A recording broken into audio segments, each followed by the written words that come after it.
Okay. ఈ time ఓకేలండి. పర్లేదు. హ్మ్. అదే 8 కదా! అందుకే నేను అలా పెట్టుకున్నా. అదే. మీకు ఓకే కదా ఈ టైమింగు? ఓకే అండి. అంటే అటు ఇటు ఒక 10 నిమిషాలు అటు ఇటుగా ఉంటుంది అంతే, అంత మించి ఏం ఓకే. లేదు. No problem. నాకు ముందే ఇన్ఫార్మ్ చేయండి పర్వాలేదు. నేను ఓకే. Maximum okay. 8కి అవైలబుల్ ఉంటాను డైలీ. ఓకే. హ్మ్. సో, మనకు హెచ్‌టీఎంఎల్ టు టీఎస్ అయిపోయింది కదా! యాహ్! స్టాటిక్ అయిపోయిందండి. అవును. స్టాటిక్ డిజైన్ అయిపోయింది. హ్మ్.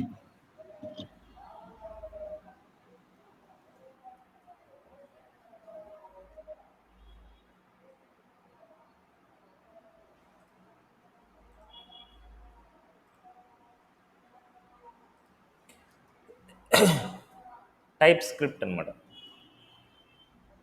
సో, టైప్ స్క్రిప్ట్ అనేది ఏంటంటే ఇట్స్ ఏ ప్రోగ్రామింగ్ లాంగ్వేజ్ అనమాట మనకి. టైప్ స్క్రిప్ట్ అనేది it's a superset of okay. JavaScript. Superset of JavaScript అంటే జావా స్క్రిప్ట్లో ప్రతి కోడ్ టైప్ స్క్రిప్ట్లో వ్యాలిడ్ అనమాట. We add extra type of variable or type of function అనమాట. ఆ ఓకే. వేరియబుల్ యొక్క టైప్స్ని మనం మెన్షన్ చేస్తాం అంతే. సో ఇంకా థియరీ పాయింట్స్ కావాలంటే చాట్ జీపీటీకి వెళ్ళేసి సెర్చ్ చేద్దాం. So what is type script?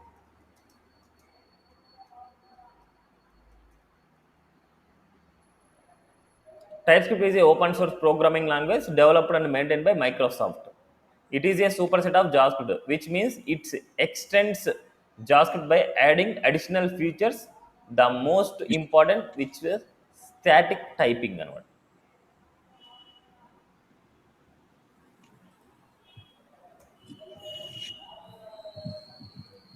Okay, theory points అనేది మనం ఎక్కడ సెర్చ్ చేసినా మనకు దొరుకుతాయి అన్నమాట మనకి. Next superset of JavaScript అంటే all JavaScript code is valid TypeScript code అనమాట. You can use any extending JS libraries in TypeScript. Static typing ఇలా మనం మెన్షన్ చేయాలన్నమాట. మనకు ఏది ఏ టైపు మనకి నెమ్మరా స్ట్రింగా బులి అనేసి మనం ఇలా మెన్షన్ చేసుకుంటాము. And okay. అదేవిధంగా టైప్ స్క్రిప్ట్ అనేది ఆబ్జెక్ట్ ఓరియంటెడ్ ప్రోగ్రామింగ్ సపోర్ట్ చేస్తుంది. Compile time error checking. So మనకు కంపైల్ చేసే ముందే మనకు కోడ్ నీళ్ళలో ఏమైనా ఎర్రర్స్ ఉన్నాయంటే చెక్ చేస్తుంది మనకు. Translation to JavaScript. So TypeScript code runs in any environment that supports JavaScript because it compiled into plain JavaScript. Compile చేసిన తర్వాత మనకు జావాస్క్రిప్ట్లోకి అది కన్వర్ట్ చేస్తుంది. వైట్ అప్ టైప్ స్క్రిప్ట్స్ ఇవన్నీ థియరిటికల్ పాయింట్స్ అనమాట మనకి. ఓకే. సో నా ఇప్పుడు మనం ప్రాక్టికల్గా మనం ఎక్కడ ఇంప్లిమెంట్ చేద్దామని చూద్దాం. సో ఇంతవరకు మనం కొన్ని కాంపోనెంట్స్ని క్రియేట్ చేసాం. ఆ కాంపోనెంట్స్లో నేను ఏదో ఒక కాంపోనెంట్లో వచ్చేసి సో అబౌట్ కాంపోనెంట్లోకి వెళ్తున్నా. About okay. టీఎస్ కాంపోనెంట్లో series export class about component. ఈ కాంపోనెంట్ లోపల మాత్రమే అంటే ఇన్సైడ్ ఆఫ్ ది క్లాస్లో మాత్రమే మనం ఏదైనా సరే ప్రోగ్రామ్ రాయాలి. అవుట్ సైడ్ ఆఫ్ ది అవును. క్లాస్లో మనం రాయకూడదు ఇప్పుడు. ఇవాళ మొత్తం ఓకే. వేరియబుల్స్ గురించి, అరేస్ గురించి, ఆబ్జెక్ట్స్ గురించి ఎలా డిక్లేర్ చేస్తాం, ఎలా కాల్ చేస్తామని చూద్దాం. ఓకే. సో ఇక్కడ ఏదైనా సరే వేరియబుల్ని మనం క్రియేట్ చేసేటప్పుడు మనం జావాస్క్రిప్ట్ ఏం చేసాం, లెట్ వేర్ కాన్స్టెంట్ క్రియేట్ చేసాం. But yes. ఇక్కడ మనకు అవును. పబ్లిక్ కానీ ప్రైవేట్ అనే కీవర్డ్ని యూజ్ చేస్తాం. So public. Public okay. అంటే anywhere we can use access అనమాట. ఇట్. ప్రైవేట్ అంటే only in this class only we can use. Private అంటే ఓన్లీ ఈ క్లాస్ వరకు మాత్రమే పరిమితం. అదే పబ్లిక్ అంటే ఈ క్లాస్ అవుట్ సైడ్లో కూడా మనకు ఆ వేరియబుల్ని యూజ్ చేసుకోవచ్చు. సో నౌ పబ్లిక్ అనే keyword public name equal to Islander ఇస్తున్నాం. అదేవిధంగా private experience equal to 10 years అంటున్నాం. ఇప్పుడు ఇక్కడ ఉండే వేరియబుల్ నేమ్ అనేది మనము అవుట్ ఆఫ్ ది క్లాస్లో అయినా యూజ్ చేసుకోవచ్చు. బట్ ఎక్స్పీరియన్స్ అనేది ఇన్సైడ్ ఆఫ్ ది క్లాస్లో మాత్రమే యూజ్ చేసుకోవాలి. ఇన్ కేస్ ఇనిషియల్గా మనం నంబర్ ఈక్వల్ టు లేకపోతే మనకు నమ్ ఈక్వల్ టు 50 ఇస్తున్నాం. ఇలా కూడా ఇనిషియల్గా మనం డిక్లేర్ చేయొచ్చు. అది పబ్లిక్ తీసుకునిద్దండి. ఇలా అలా డిక్లేర్ చేసినప్పుడు అది పబ్లిక్ తీసుకునిద్దా పబ్లిక్ ఆటోమేటిక్గా? అయిపోద్ది. డిఫాల్ట్గా ఓకే. పబ్లిక్ అయిపోద్ది. ఓకే. క్లియర్గా మనము పబ్లిక్ ప్రైవేట్ యూజ్ చేసినప్పుడు మాత్రమే అది ప్రైవేట్ కింద తీసుకుంటుంది. ఇలా డైరెక్ట్గా రాసినప్పుడు మనకు డైరెక్ట్గా మనకు పబ్లిక్ కిందకే తీసుకుంటుంది. ఓకే. ఫైన్. ఇప్పుడు మనకు ఈ నమ్ అనేది 50 ఇస్తున్నాం, మళ్ళీ నమ్లోకి నేను ఇంకో స్ట్రింగ్ అయినా మనకు అలో చేస్తుంది సీస్. బట్ ఇక్కడ మనకు క్లాస్ లోపల సేమ్ వేరియబుల్ నేమ్ని మనం డిక్లేర్ చేయకూడదు. తెలుసు. సో నా ఇప్పుడు ఇక్కడ మనము నెంబర్ని తీసుకోవచ్చు యాజ్ వెల్ యాజ్ స్ట్రింగ్ కూడా మనం తీసుకోవచ్చు అదే నెంబర్లోకి. ఎందుకంటే మనం మెన్షన్ చేయలేదు, నువ్వు ఈ టైప్ ఆఫ్ డేటాను స్టోర్ చేసుకొని మనం మెన్షన్ చేయలేదు. మనం మెన్షన్ చేయలేదు కాబట్టి any kind of data we can store in that particular variable. Okay, make sense. ఇప్పుడు మనకు ఇది స్ట్రింగే స్టోర్ చేసుకోవాలి, ఇది నెంబరే స్టోర్ చేసుకోవాలి, ఇది బులియనే స్టోర్ చేసుకోవాలని మనం రాయొచ్చు. ఇట్స్ ఏ స్టాటిక్ టైప్ అంటాం. ఇప్పుడు నేమ్ కోలన్ స్ట్రింగ్ అనేసి ఇస్తున్నాం. నేమ్ అనేది ఓన్లీ స్ట్రింగ్ని మాత్రమే స్టోర్ చేసుకోవాలి. ఎక్స్పీరియన్స్ కోలన్ స్ట్రింగ్ని మాత్రమే సపోర్ట్ చేసుకోవాలి, స్ట్రింగ్ని మాత్రమే స్టోర్ చేసుకోవాలి. నంబర్ అనేది ఓన్లీ నంబర్ని మాత్రమే స్టోర్ చేసుకోవాలని నేను ఇస్తున్నాను. నంబర్ని మాత్రమే స్టోర్ చేసుకోవాలన్నప్పుడు మనటువంటి ఎర్రర్ వస్తుంది. Series the type string is not assign to type number. String అనే వాల్యూ నెంబర్కి అసైన్ అవ్వదు అంటున్నాం. సో ఇక్కడ నెంబర్ ఇచ్చాం, అందుకోసం మనకు ఇక్కడ మనకు కంపల్సరీ మీరు కంపైల్ టైంలో అంటే మన కంపైలేషన్ జరగకుండానే మన ఇక్కడ చూపిస్తోంది మనకి. క్లియరా? క్లియర్ అండి. ఇప్పుడు మనకి ఈ ప్రాజెక్ట్ని రన్ చేద్దాం. రన్ చేసిన తర్వాత వీటి అవుట్పుట్ చూద్దాం. మనకి npm స్టార్ట్ అని చేయొచ్చు, ng సర్వ్ -- ఓపెన్ అని చేయొచ్చు, ng సర్వ్ అని చేయొచ్చు. Any command we can use. So npm start అని చేయగానే చూడండి ng సర్వ్లోకి వెళ్ళిపోతుంది మనకి.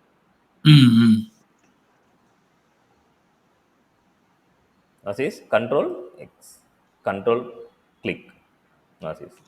ఇప్పుడు అబౌట్ పేజ్లో ఉన్నాం. So about page. ఇక్కడ మనం ఇప్పుడు ఈ వాల్యూస్ నేను కన్సోల్లో చూసుకోవాలనుకుంటున్నా. కన్సోల్లో చూడాలంటే కన్సోల్ అనేది క్లాస్ లోపల డైరెక్ట్గా వర్కౌట్ అవ్వదు. కన్సోల్ అనేది మనం డైరెక్ట్గా కన్సోల్ అనేది వర్కౌట్ అవ్వదు. ఒక క్లాస్లో కన్స్ట్రక్టర్ ఉంటుంది డిఫాల్ట్గా. Default method constructor. అందుకోసం కన్స్ట్రక్టర్లో కావాలంటే మనం కాల్ చేసుకోవచ్చు. So console dot log of it's a ఎప్పుడైనా సరే అవుట్ సైడ్లో ఉన్న వేరియబుల్స్ని ఇన్సైడ్ ఆఫ్ ది మెథడ్లో యూజ్ చేసుకోవాలంటే దిస్ అనే కీవర్డ్ యూజ్ చేయాలి. ఇప్పుడు నేమ్ని నేను ప్రింట్ చేయాలంటే ఈ క్లాస్కి సంబంధించిన నేమ్ అనేసి దిస్ డాట్ నేమ్. అదేవిధంగా ఎక్స్పీరియన్స్ మనం ప్రింట్ చేయాలంటే దిస్ డాట్ ఈఎక్స్పీ. అదేవిధంగా మనం నంబర్ని నేను ప్రింట్ చేయాలంటే నమ్. నా సిరీస్ అవుట్పుట్ ఇన్స్పెక్ట్ కన్సోల్ నా సిరీస్ ఐలాండర్ 10 years 50. క్లియర్?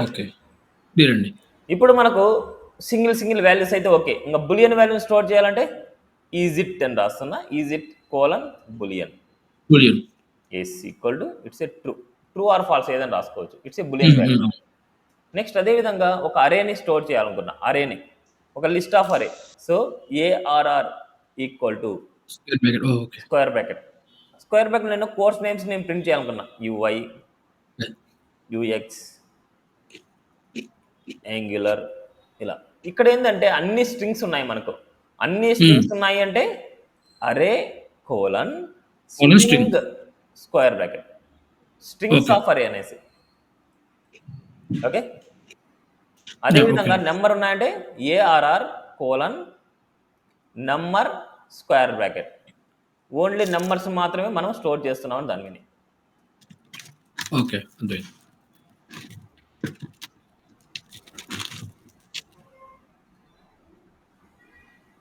సేమ్ వేరియబుల్ నేమ్ని మనం డిక్లేర్ చేయకూడదు. ఇట్స్ ఏ ఫీ అంటున్నాం. క్లియర్? Array fee. క్లియరా? నెక్స్ట్ ఇప్పుడు మనకు మిక్స్డ్ అరే అన్నమాట. Mixed variable. అప్పుడు మనకు ఎనీ టైప్ అని రాసుకోవచ్చు. Any type of array equal to అరేలో UI and UX and 70. So ఇలా మనకు మిక్స్డ్ వాల్యూస్ రాసుకోవచ్చు. And true and false and object and array any type of data మనం రాసుకోవచ్చు. It's a mixed array. Any type of అనేసి any. Okay. Excellent. అర్థమైంది.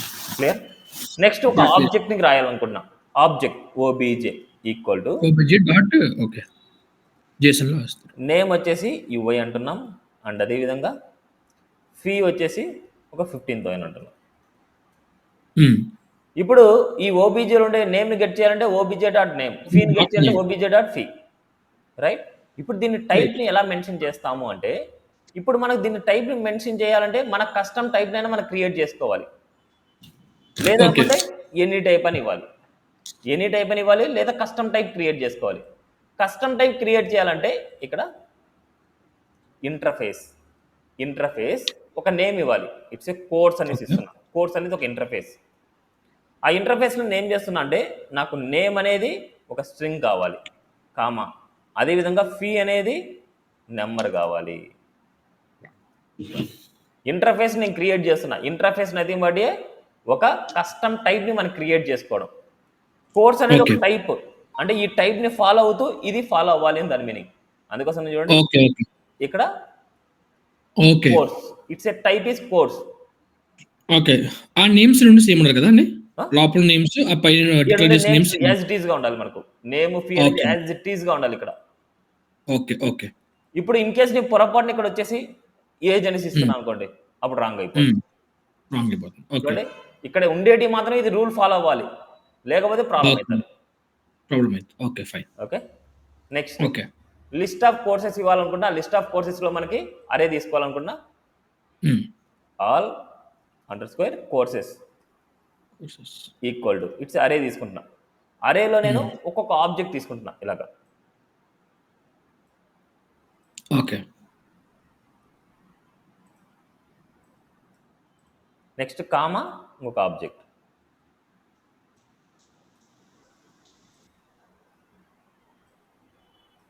UX 12,000. Next అదేవిధంగా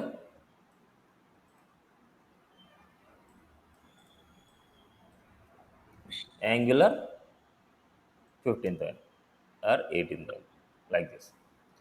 ఇప్పుడు దీనికంటూ టైప్ని మనం మెన్షన్ చేయాలంటే ఇక్కడ చూడండి, ఇంకొక వాల్యూ ఎలా ఉంది, ఈ ఇంటర్ఫేస్ని బేస్ చేసుకొని ఉంది. నేమ్ ఫీ అదే కన్వర్జేషన్ లో ఉంది. Colon course type. బట్ ఇదేంది ఒక అరే కాబట్టి అరే కోడ్స్ పక్కన స్క్వేర్ బ్రాకెట్ ఇస్తాం. ఓకే, క్లియర్ అండి. అర్థమైందా? క్లియర్ అండి. ఏమైనా డౌట్? క్లియర్. ఇప్పుడు దీంట్లో ఉండే వాల్యూస్ ని ఎలా గెట్ చేస్తాం? ఆల్ కోర్సెస్ డాట్ నేమ్ ఎట్లయితది? Zero of name, all courses square brackets dot zero dot name, all courses of zero dot fee, all courses of 1 dot name, all courses of 1 dot fee, all courses of 2 dot name, 2 dot fee. Clear? Clear అండి. ఏమైనా doubt? లేదు, clear. So ఇది arrays గురించి, objects గురించి, వాటి గురించి. ఏదైనా సరే మనం మెథడ్స్ని ఎలా క్రియేట్ చేస్తాము, మెథడ్స్ నథింగ్ బట్ ఫంక్షన్స్ అనమాట. ఇక్కడ మనం ఫంక్షన్ అనే కీవర్డ్ని మనం క్రియేట్ చేయం, ఫంక్షన్ అనే కీవర్డ్ మనం యూజ్ చేయం. గెట్ డేటా అంటున్నా. Get data. గెట్ డేటాలో నేను ఏదైనా సరే ఏదో ఒక డేటా వచ్చేసి రిటర్న్ చేయాలనుకుంటున్నా. రిటర్న్ ఐలాండ్ అని నేను రిటర్న్ చేస్తున్నా. ఇప్పుడు గెట్ డేటాని మనం కాల్ చేయాలి. కాల్ చేయాలంటే ఎప్పుడు కాల్ చేస్తాం? కన్స్ట్రక్టర్ అనేది డిఫాల్ట్గా ఈ క్లాస్తో పాటు కాల్ అవుతుంది కాబట్టి అందుకోసం నేను దీంట్లో ఏం చేస్తున్నా అంటే దిస్ డాట్ గెట్ డేటా మెథడ్ని కాల్ చేస్తాను. ఇది కాల్ చేయగానే మనకు డేటా అనేది ఒక వేరియబుల్లో స్టోర్ అవుతుంది. లెట్ డేటా ఈక్వల్ టు, ఇక్కడ మనము లెట్ అనే కీవర్డ్ యూజ్ చేయాలి. విత్ ఇన్ ద కన్స్ట్రక్టర్లో ఏదైనా డేటాని మనం స్టోర్ చేసుకోవాలంటే లెట్ అనే కీవర్డ్ యూజ్ చేస్తాం. లెట్ కానీ, కాన్స్టెంట్ కానీ, వేర్ కానీ ఏదైనా. Next console dot log of it's a data. Now sees output. ఒక డౌట్ ఇక్కడ, ఫర్ ఎగ్జాంపుల్ ఆ ఫంక్షన్ అనేది ఒకవేళ లిస్ట్ ఆఫ్ సంథింగ్ రిటర్న్ చేస్తుంది అనుకోండి, ఆ కన్సోల్ లో ప్రింట్ చేస్తాం డేటా స్ట్రింగ్ అంటారా, టూ స్ట్రింగ్ అలా యూజ్ చేస్తామా, లేకపోతే మామూలుగా డేటా అక్కడ ఫర్ ఎగ్జాంపుల్ గెట్ డేటా అనేది మనకు ఒక లిస్ట్ వచ్చింది అనుకోండి, ఇక్కడ ఎప్పుడైనా సరే వాల్యూని విత్ ఇన్ ది క్లాస్ లో రాసినప్పుడు మాత్రమే టైప్ ని రాయాలి. ఓకే. ఓకే. ఇన్సైడ్లో రాసినప్పుడు అస్సలు దాని టైప్నే మనం మెన్షన్ చేయం. ఓకే. ఇక్కడ ఏదైనా సరే పబ్లిక్లో అంటే ఇక్కడ ఏదైనా సరే ఇక్కడ రాసుకున్నప్పుడు మాత్రమే దాని టైప్ని మెన్షన్ చేయాలి. విత్ ఇన్ హ్మ్. ది హ్మ్. కన్స్ట్రక్టర్లో కానీ ఎన్జీ ఆనిట్లో కానీ అదర్ మెథడ్స్లో కానీ మనకు దాని టైప్ని మనం రాయకూడదు. ఓకే. ఓకే. ఫైన్. ఇప్పుడు మన దగ్గర డేటా ఉంది. డేటా అనేది మన లోకల్ వేరియబుల్ ఇప్పుడు ఇది. ఈ కన్స్ట్రక్టర్ హ్మ్. వరకు హ్మ్. మాత్రమే హ్మ్. ఆ డేటా. హ్మ్. ఇప్పుడు ఈ డేటా అవుట్ సైడ్ యూజ్ చేసుకోవాలనుకుంటే రిసీవ్డ్ రిసీవ్డ్ అనే వేరియబుల్ తీసుకుంటున్నా. హ్మ్. స్ట్రింగ్ డేటా మనకు రిసీవ్ అవ్వాలనుకుంటున్నా. It's a okay. ఇలా తీసుకుంటాం మనం. ఇప్పుడు ఓకే. దీన్ని ఇప్పుడు దీన్ని మనం ఏం చేస్తాం? ఈ వాల్యూని ఈ వాల్యూకి అసైన్ చేస్తాం. ఓకే. అప్పుడు దిస్ డాట్ రిసీవ్ డేటా. అప్పుడు మనకి ఏం చేస్తాం? దిస్ డాట్ రిసీవ్ డేటాను మనము ప్రింట్ చేసుకుంటే అంటే ఇది అవుట్ సైడ్లో మనం ఎప్పుడైనా సరే ప్రింట్ చేసుకున్నప్పుడు మాత్రం మనకు అవసరం ఇది. హ్మ్. అంటే అవుట్ సైడ్ అంటే ఈ కాంపోనెంట్ అవుట్ సైడ్ అంటే హెచ్టీఎంఎల్ మనం ప్రింట్ చేసినప్పుడు మాత్రమే అవన్నీ మనకు అవసరం అవుతాయి. అంటే ఇక్కడ యూజ్ చేసుకోవడం, ఆ డేటాని ఇక్కడ కాల్ చేయడం, ఇక్కడ అన్ని రిసీవ్ చేసుకోవడం, ఇక్కడ నుంచి ప్రింట్ చేయడం. Series okay. అదే. చూడండి. Islander returned. దాంట్లో ఏదైనా ఉండొచ్చు, ఆబ్జెక్ట్ ఉండొచ్చు, ఏదైనా అవ్వచ్చు. సపోజ్ ఇక్కడ నేను ఒక ఆబ్జెక్ట్ రాస్తున్నా. ఆబ్జెక్ట్లో మనకు name equal to Islander and experience EXP experience 10 years ఇలా అంటున్నాం. అప్పుడు ఏమవుతుంది? ఇది రిటర్న్ అయింటుంది ఆబ్జెక్ట్ రిటర్న్ అయింటుంది కాబట్టి ఇక్కడ ఏం చేయాలి? ఇప్పుడు ఎనీ టైప్ రాసుకోవాలి. లేకపోతే దానికంటూ ఒక ఇంటర్ఫేస్ని క్రియేట్ చేయాలి మనం. దానికంటూ ఒక ఇంటర్ఫేస్ని క్రియేట్ చేయాలి. దానికంటూ ఇంటర్ఫేస్ని ఇక్కడ కాల్ చేయాలి. అలాంటప్పుడు మాత్రమే మనం రాసుకోవచ్చు. నా సీరీస్ ఇప్పుడు ఒక ఆబ్జెక్ట్ ఇచ్చింది, నేమ్ ఐలాండర్ వచ్చింది. అదే దాంట్లో ఉన్న వాల్యూ మనకు కావాలంటే రిసీవ్డ్ డాట్ నేమ్ కావాలంటే నేమ్ రాసుకోవచ్చు. Series islander. క్లియరా? క్లియర్ అండి. సో ఇది ఓవరాల్గా మనము వేరియబుల్స్ని డిక్లేర్ చేయడం ఎలాగా, ఆబ్జెక్ట్స్ డిక్లేర్ చేయడం ఎలాగా, మెథడ్స్ని డిక్లేర్ చేయడం ఎలాగా, వాటిని కాల్ చేయడం ఎలాగా, వాటి డేటాని ఎలా మనం కాల్ చేయడం ఇలాంటివి అనమాట మనం. So next okay. బైండింగ్స్ అనేసి ఉంది.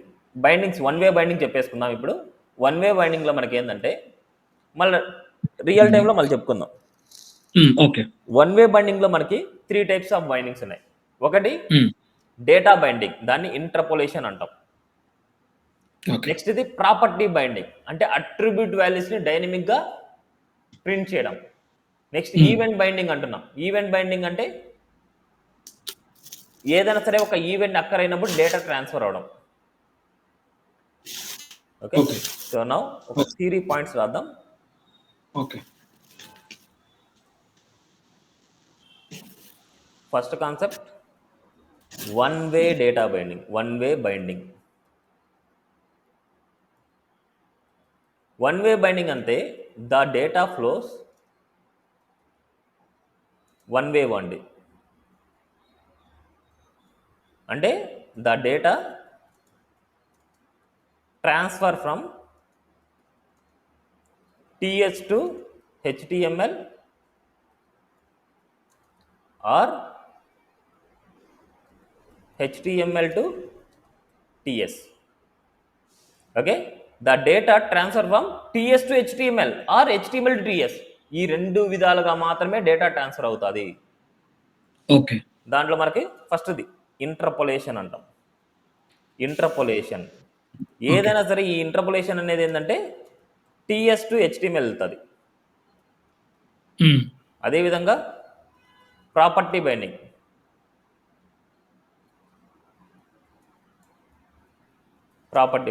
ఇది కూడా మనకు టిఎస్ టు హెచ్టిఎంఎల్ వెళ్తుంది.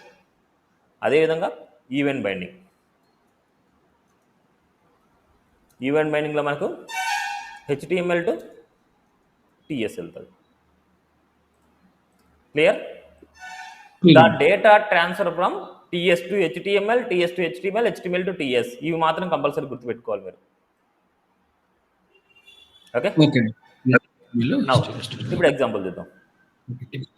ఇప్పుడు మనకు ఇక్కడ డేటా ఉంది, ఇక్కడ వరకు మాత్రం చూస్తున్నాం. బట్ నేను హెచ్టిఎంఎల్ చూడాలనుకుంటే ఏ నెంబర్ నేమ్ చూడాలనుకుంటున్నా. ఈ నేమ్ని అంటే వేరియబుల్లో ఉన్న డేటాని నేను హెచ్టిఎంఎల్ చూడాలనుకున్నా. హెచ్టిఎంఎల్ ఇక్కడ TS to HTML. Okay. Due dot కంటైనర్లో H1 రాసిన ఇప్పుడు దీనిలో చూడాలనుకుంటున్నా. సో డబల్ కర్లీ బ్రాకెట్ దీన్ని ఇంటర్పోలేషన్ అంటాం. డైరెక్ట్గా వేరియబుల్ నేమ్ రాసాం అంతే. ఓకే. డైరెక్ట్గా ఎక్కడైనా సరే విత్ ఇన్ ది హెచ్టిఎంఎల్ ఎలిమెంట్లో, లేకపోతే మై నేమ్ ఈజ్, ఇలా టెక్స్ట్ ఉంది, టెక్స్ట్ పక్కన నాకు కావాలన్నా ఇలా ఇంటర్పోలేషన్ కాన్సెప్ట్ రాస్తాము. ఓకే. See this output. మళ్ళీ టీఎస్‌లో ఫైల్ రాసేసి దీన్ని HTMLలోకి మ్యాప్ చేస్తాం. అంతే. ఓకే. హెచ్టిఎంఎల్లో ఎలా ప్రింట్ చేస్తామంటే బేసిక్గా 3 టైప్స్ అనమాట. Okay. Data binding, property binding, event binding. Okay. Event binding ఒకటి HTML టు TS, మిగతావి TS టు HTML. అవును, అవును. ఇప్పుడు అంతే కదా, మనకి ఇక్కడ టీఎస్లో ఉన్న వేరియబుల్స్లో ఉన్న డేటానే మనకి ఇక్కడికి వస్తుంది. అవును. కరెక్ట్. అదేవిధంగా నేను ఇమేజ్ రాస్తున్నా. ఇమేజ్లో మనకు dot dot slash dot dot slash dot dot slash dot dot slash public images. No, ఇక్కడ ఇవన్నీ కాకుండా ఓన్లీ ఇమేజెస్లో ఉండే వాల్యూ అని రాస్తాను. ఇమేజ్లో ఉండే యాంగులర్. సో దీనికి వచ్చేసి నేను ఏం చేస్తున్నా అంటే విడ్త్ వచ్చేసి మనము ఓకే. 50% అండ్ హైట్ వచ్చేసి ఒక 300 వీక్స్ రాయిస్తాను. చూడండి. ఓకే. ఇప్పుడు ఈ ఇమేజ్ వాల్యూ అంటే ఓన్లీ యాంగులర్ డాట్ పిఎన్జి మాత్రమే నేను ఇక్కడ ఇస్తున్నాను. ఇక్కడ మనకు IMG string equal to value నేను అసైన్ చేస్తున్నాను, యాంగులర్ డాట్ పిఎన్జి. ఇదే ఇమేజ్ యొక్క వాల్యూ. ఇప్పుడు ఇమేజ్ వాల్యూ ఇక్కడ బైండ్ అవ్వాలి, నాకు ఇమేజెస్ స్లాష్ పక్కన నాకు బైండ్ అవ్వాలి. ఎప్పుడైనా సరే ప్రాపర్టీ వాల్యూ మొత్తం వస్తుందంటే దాన్ని ప్రాపర్టీ బైండింగ్ అంటాం. బట్ ఇక్కడ లిమిటెడ్గా మాత్రమే మనము డైనమిక్గా తీసుకుని రావాలి. అప్పుడు కూడా మనం ఏం చేస్తాం, ఇంటర్పోలేషనే యూజ్ చేస్తాము. ఐఎంజీ అనేది ఒక వేరియబుల్లో ఉండే డేటా మనకి ఇక్కడ ప్రింట్ అవ్వాలి అంటే ఇంటర్పోలేషన్ కాన్సెప్ట్. ఈ సింబల్ వాడడం వల్లే ఇది వేరియబుల్ అనేసి బ్రౌజర్కి అర్థమవుతుంది. ఓకే. ఓకే. లేదు, ఇప్పుడు ఇమేజెస్ నుంచి మనం మొత్తం అంతా ఇస్తున్నాం. సపోజ్ మనకి ఇంకో ఇమేజ్ తీసుకుందాం. ఇక్కడ ఇమేజ్లో మనకి డాట్ నెట్ డాట్ పిఎన్జి ఇలా మొత్తం అంతా రాస్తున్నాం.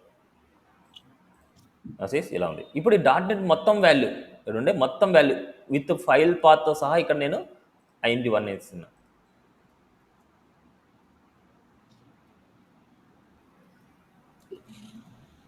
ఇలా ఇస్తాం.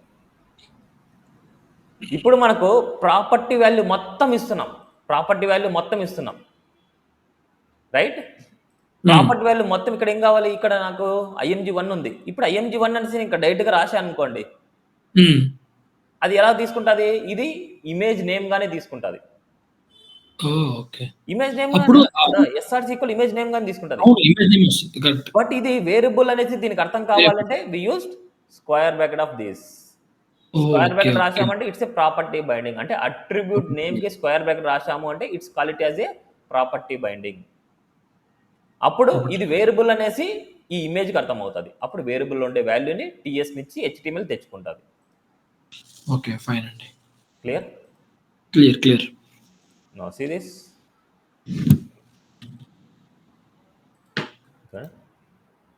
నెక్స్ట్ ఈవెంట్ బైండింగ్ అంటే ఇక్కడ ఏదైనా సరే బటన్ క్లిక్ చేసినాడు, బటన్ క్లిక్డ్ అని రాస్తున్నా. ఇప్పుడు మనకి ఏం చేస్తున్నా అంటే క్లిక్ సంథింగ్ డేటా అని రాస్తున్నా. డేటా అనేసి ఒక మెథడ్ రాస్తున్నా. ఇక్కడ నుంచి డేటా పంపిద్దాం. ఇక్కడ నుంచి ఏం చేస్తున్నా అంటే ఐఆమ్ లేకపోతే జస్ట్ శివ అని రాస్తున్నా. శివ అనే డేటా. ఇప్పుడు ఇక్కడ ఏంటంటే స్ట్రింగ్ మనం ఇచ్చింది, చూడండి స్ట్రింగ్ ఇక్కడ ఇచ్చింది. ఇప్పుడు డేటా అనే మెథడ్ని ఇక్కడ కాల్ చేస్తాము. బట్ ఇది డేటాని రిసీవ్ చేసుకుంటోంది. కాబట్టి ఎనీ వేరియబుల్. ఓకే, అక్కడ ఇచ్చేస్తాం. ఆ ఎక్స్ మనకి మెన్షన్ చేయాల్సిన అవసరం లేదు. ఆ ఎక్స్ వాల్యూ కూడా ఏ టైప్ ఆఫ్ డేటా మెన్షన్ చేసుకుంటుందో ఇవ్వాలి. String data type. Okay, fine. Now ఇక్కడ మనకి ఏం చేస్తున్నారు, కన్సోల్ ప్రింట్ చేద్దాం. Console dot log of x. Observe చేయండి, కన్సోల్ నేను ప్రింట్ చేస్తున్నా అంటే డైరెక్ట్ కన్సోల్ రాశాను. బట్ నా కన్సోల్తో పాటు ఇక్కడ ఉన్న నేమ్ కూడా చేంజ్ అవ్వాలంటున్నా. ఇక్కడ ఏదైతే వస్తుందో ఆ డేటా ఇక్కడ సెట్ అవ్వాలంటున్నా. అప్పుడు ఏం చేస్తాం, ఇక్కడున్న నేమ్లో డేటాని ఇక్కడి నుంచి సెట్ చేయొచ్చు. This dot name equal to it's x. Okay, clear. Now see this. ఇప్పుడు ఒక బటన్ ఉంది, బటన్ క్లిక్ చేయగానే చూడండి ఇక్కడ చేంజ్ అవుతుంది అండ్ కన్సోల్లో కూడా గెట్ అవుతుంది. సో కొద్దిగా సిఎస్ఎస్ అప్లై చేద్దాం. Okay. First time BTN and BTN danger danger.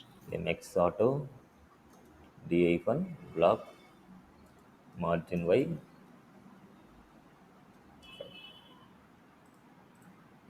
ఇప్పుడు ఎప్పుడైతే నేను క్లిక్ చేస్తానో చూడండి ఓకే. మారింది అండ్ అదేవిధంగా మనకి కన్సోల్లో కూడా మనకు వచ్చింటుంది. శివ ఓకే. క్లియరా? క్లియర్ అండి. సో దీన్ని ఈవెంట్ బైండింగ్ అంటారు. ఇప్పుడు డేటా చూడండి, డేటా ఎక్కడి నుంచి వెళ్తుంది? డేటా HTML టు TSకి వెళ్తుంది. అవును, ఇది ఈవెంట్ బైండింగ్. ఈ నుంచి డేటా క్యారీ చేసుకొని ఇక్కడికి మనం ప్రింట్ చేసుకుంటాం. ఇక్కడ ఆ వచ్చి name డేటా లోకి మళ్ళీ ఈ వేరియబుల్ సెట్ చేస్తున్నాం. ఈ వేరియబుల్ నుంచి మళ్ళీ ఏమవుతుంది? డేటా మళ్ళీ ఇక్కడ సెట్ అవుతుంది. మరి అక్కడ ప్రింట్ అవుతుంది. మై నేమ్ ఇస్ శివ దాంట్లో మ్యాప్ అవుతుంది. సో ఈ విధంగా వన్ బై వన్ మనం పాస్ చేసుకోవచ్చు. సేమ్ ఇదే కేసులో మనకు ఒక ఇమేజ్ని కూడా మనం క్లిక్ చేయొచ్చు. సపోజ్ ఐఎంజీ కాకుండా బటన్ తీసుకుందాం. బటన్ చేంజ్ ఇమేజెస్ అని పెట్టుకుంటాను. ఇక నేనేం చేస్తున్నా అంటే క్లిక్ అని తీసుకున్నా. క్లిక్లో నేను ఐఎంజీ చేంజ్ అనే మెథడ్ తీసుకున్నా. దాంట్లో నేను ఏం చేస్తున్నా అంటే 2 వాల్యూస్ నేను పాస్ చేస్తాను. ఒకటి స్ట్రింగ్ అనదర్ స్ట్రింగ్. ఇక్కడ ఏం చేద్దాం అంటే 7 ఉన్న వాల్యూస్ తీసుకుందాం. React dot PNG. నెక్స్ట్ ఇక్కడ ఇంకో ఇమేజ్ తీసుకుందాం. ఇక్కడ వచ్చేసి python.jpg.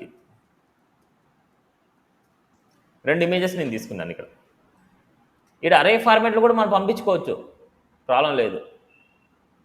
ఇక్కడ ఏం చేస్తున్నా అంటే 2 వాల్యూస్ నేను పాస్ చేస్తున్నా కాబట్టి ఇక్కడ రిసీవ్ చేసుకునే వాల్యూ 2 వాల్యూస్ని మనం రిసీవ్ చేసుకోవాలి. ఇక్కడ రిసీవ్ చేసుకునే వాల్యూ ఫస్ట్ మనకి ఏంటంటే వై అంటున్నా, జెడ్ అంటున్నా, ఏదో ఒకటి variables Y Z. Y value ఏంటి? String data. అదేవిధంగా జెడ్ వాల్యూ ఏంటి? String data. కంపల్సరీ వాటి యొక్క టైప్ని మనం మెన్షన్ చేయాలి. లేకపోతే మీకు తెలియదు అనుకోండి, ఎనీ అని పెట్టాలి. ఓకే. ఇప్పుడు వైలో వస్తున్న వాల్యూని ఎక్కడ సెట్ చేయాలి? ఇక్కడ వస్తున్న ఐఎంజీకి సెట్ చేయాలి. IMG1కి ఏం సెట్ చేయాలి? ఇక్కడ ఉన్న డేటాని ఇక్కడ సెట్ చేయాలి మనం. ఓకే. సో ఐఎంజీకి సెట్ చేద్దాం. This dot IMG equal to వైని సెట్ చేయాలి. అదేవిధంగా దిస్ డాట్ IMG1కి ఈక్వల్ టు స్ట్రింగ్లో ఇమేజెస్ స్లాష్ ఇక్కడ మనకు ప్లస్ జెడ్ని స్ట్రింగ్కి ఇంకో స్ట్రింగ్ని యాడ్ చేస్తున్నాం.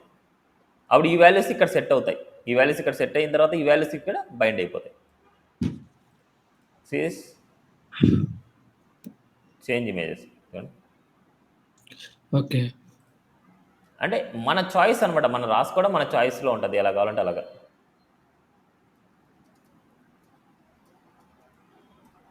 క్లియర్? అర్థమైందా? క్లియర్ అండి. సో ఈ విధంగా మనకు ఈవెంట్ బైండింగ్స్ని ఇవన్నీ మనం యూజ్ చేస్తాం. Event binding, property binding, interpolation concepts అన్నమాట మనకి. ఓకే. క్లియర్ అండి. సో టుమారో వచ్చేసి ఇవన్నీ ప్రాక్టికల్గా మనం ఎక్కడ ఇంప్లిమెంటేషన్ చేస్తామని చూద్దాం. డైరెక్టివ్స్ ఉన్నాయి, డైరెక్టివ్స్ గురించి చెప్పేసుకుందాం. ఇప్పుడు ఫ్రీగానే ఉన్నారా? ఫ్రీ అని చెప్పండి. ఓకే. డైరెక్టివ్స్ అన్నమాట. డైరెక్టివ్స్లో మనకి 2 టైప్స్ ఆఫ్ డైరెక్టివ్స్ ఉన్నాయి. ఒకటి స్ట్రక్చరల్ డైరెక్టివ్స్, ఇంకొకటి అట్రిబ్యూట్ డైరెక్టివ్స్. అట్రిబ్యూట్ డైరెక్టివ్స్లో NG క్లాస్, NG స్టైల్ అనేసి ఉంటుంది. స్ట్రక్చరల్ డైరెక్టివ్స్లో NG ఫర్, NG ఇఫ్ అనేసి ఉంటుంది. NG for, NG if. ఇప్పుడు నేను ఇక్కడ ఉన్న ఆబ్జెక్ట్లో లూపింగ్ డేటా ఇది అంటే ఇక్కడ ఈ అరేస్లో ఉండేది ఇదంతా లూపింగ్ డేటా. ఈ లూపింగ్ డేటాని నేను ఒక టేబుల్లో నేను ప్రింట్ చేయాలనుకున్నా. నేమ్ ఫీ అనేది ఒక టేబుల్ ఉంది. ఆ టేబుల్లో నేను వీటన్నిటిని డేటా నేను ప్రింట్ చేయాలనుకుంటున్నా. ఒక టేబుల్ తీసుకున్నా, ఇక్కడ ఇనిషియల్ టేబుల్ తీసుకుంటున్నా. Just simple table div dot కంటైనర్లో టేబుల్లో డాట్ టేబుల్ బార్డర్. నెక్స్ట్ అదేవిధంగా టీహెడ్లో టీఆర్లో టీహెచ్లో serial number, TH name, TH fee. అదేవిధంగా టీ బాడీ, ఇది అర్థం గుర్తుందా? టీ బాడీలో టీఆర్లో టీడీ. ఫస్ట్ డేటా వచ్చేసి 1 ఇస్తున్నా, సెకండ్ డేటా వచ్చేసి నేమ్ ఏదో ఒకటి యువై ఇస్తున్నా, నెక్స్ట్ అదేవిధంగా థర్డ్ డేటా ఫీ 10,000 ఇలా ఇస్తుంది. బట్ మనకి ఇక్కడ ఎన్ని వాల్యూస్ అయితే ఉన్నాయో అన్ని వాల్యూస్ మనకి స్టాటిక్గా రాస్తున్నాం, రైట్? కానీ డైనమిక్గా వస్తుంది తర్వాత నుంచి. ఓకే. ఇప్పుడు మనకు డైనమిక్గా తీసుకొని రావాలి ఇక్కడ. ఇక్కడ సీరియల్ నెంబర్ ఇవన్నీ ఉన్నాయి కదా, సో మనకి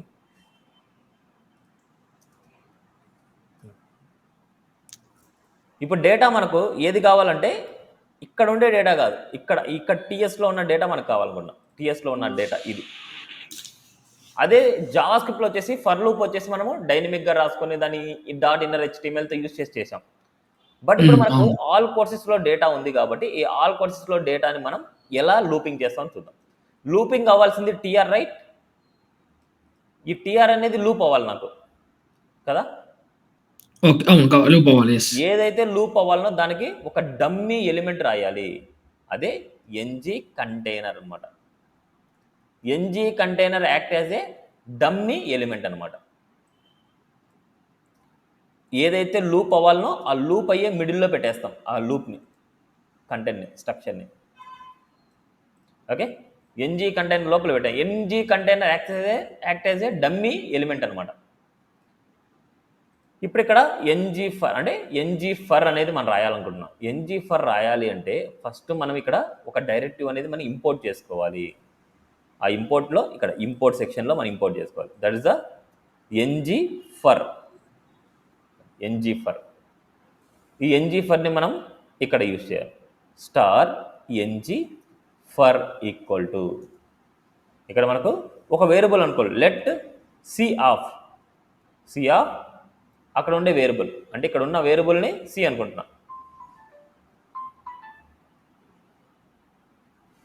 ఇక్కడ ఉన్న ఆల్ కోర్సెస్ని సి, అర్థమవుతుందా?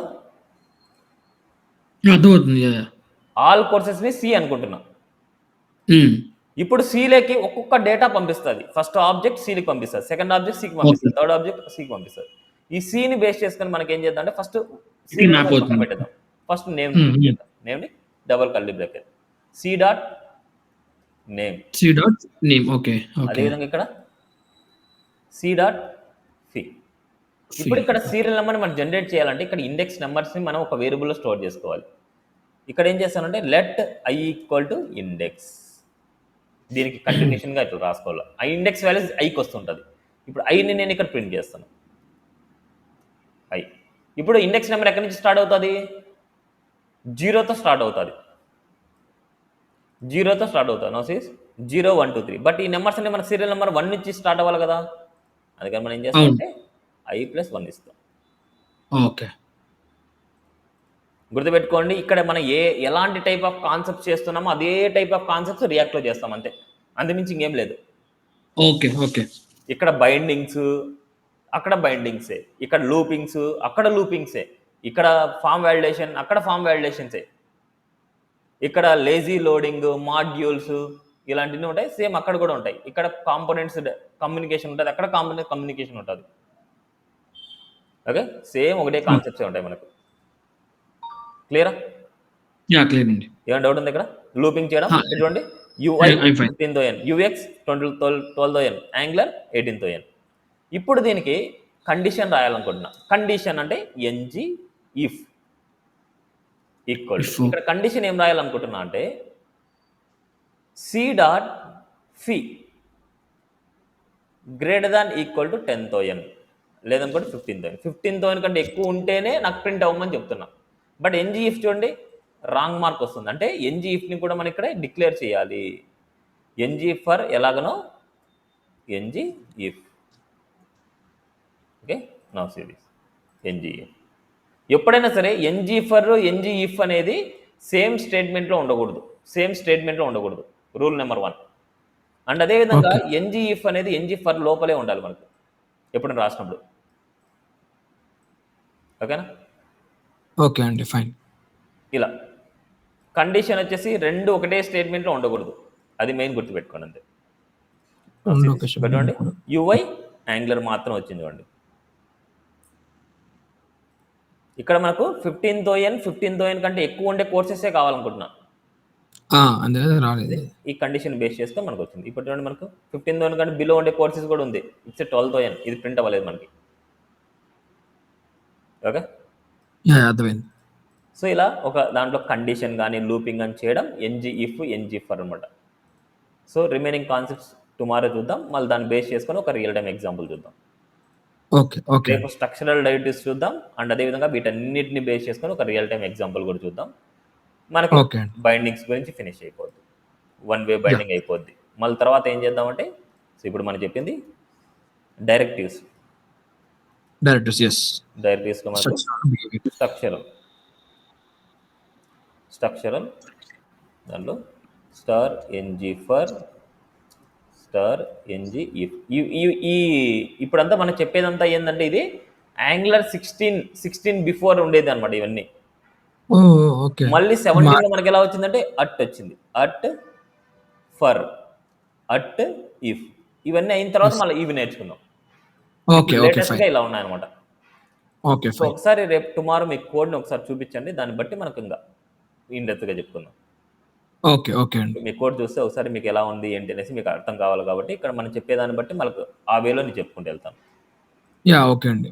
అంటే కోడ్ మాదా చూపించిన నువ్వు ఒకసారి చెప్పావు కదా నాకు ప్రాజెక్ట్ చూపిస్తాను ఒకసారి నేను చూపిస్తాను ప్రాజెక్ట్ ఒకసారి చూడండి. ఇప్పుడు చూద్దామా?